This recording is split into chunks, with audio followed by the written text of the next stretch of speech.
She saw her secret at the creek, then gave her the only home she'd ever known.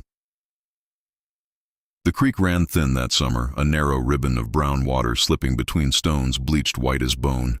It made no sound except for the quiet licking of current. Against mud, a tired breath in a dying land. Heat pressed down like a hand that would not lift. Even the flies seemed slower, drifting instead of buzzing. He watched her from the cottonwoods. He hadn't meant to. Truth was, Eli Granger hadn't meant much of anything for a long time. He moved from place to place like a shadow that forgot its owner, taking work where it came, speaking little, leaving before anyone had reason to remember his name. But he'd come for water, same as her. She stood barefoot at the edge of the creek, skirts gathered just above her ankles. The hem was torn, not worn, torn, a different thing. Her hands trembled, though the air itself was too heavy to move. Eli's eyes lowered out of habit, not wanting to startle her. Then he saw it. A bruise dark and spreading along her calf. Another at her wrist.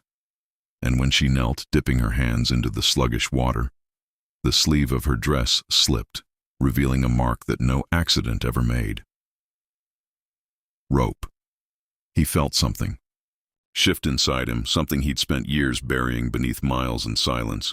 She lifted her face suddenly, as if she'd heard the thought itself. Their eyes met.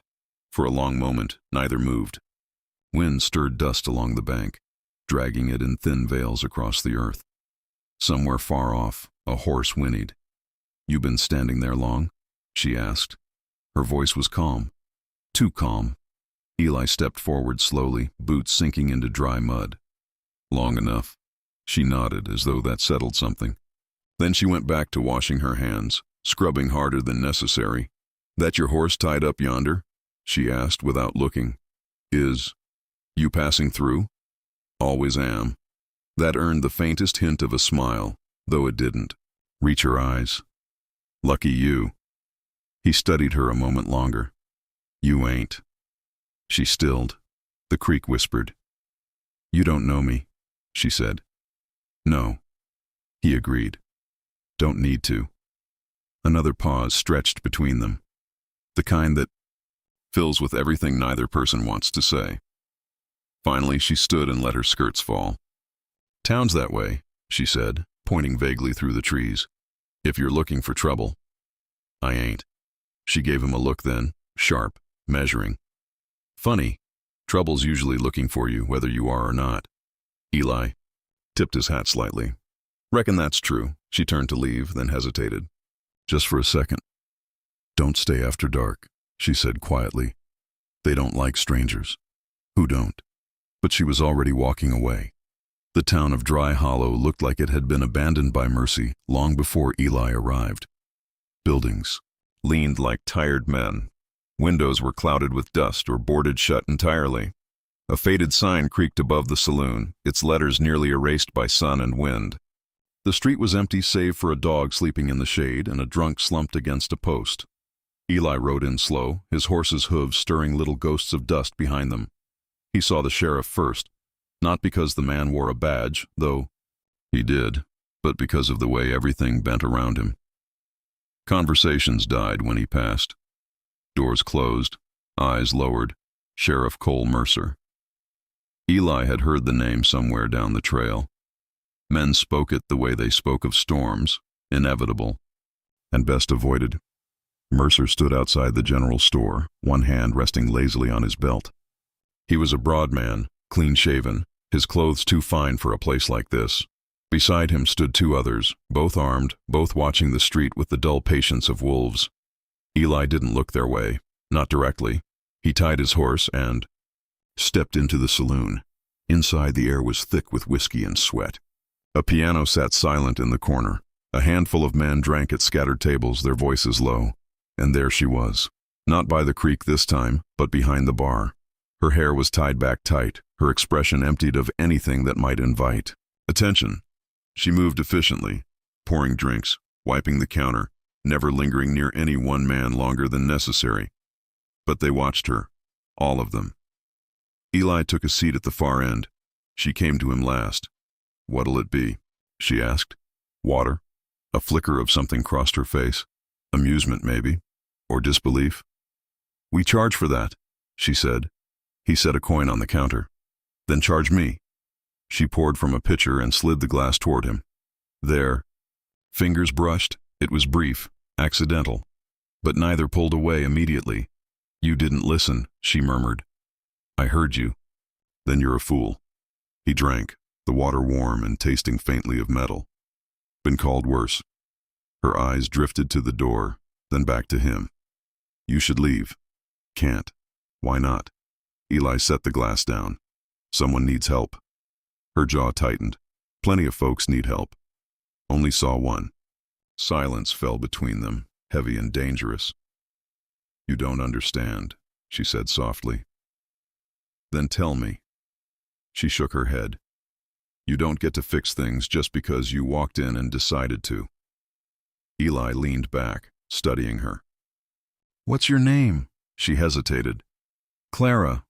Clara, he repeated, like he was committing it to memory. You belong to someone? Her eyes hardened.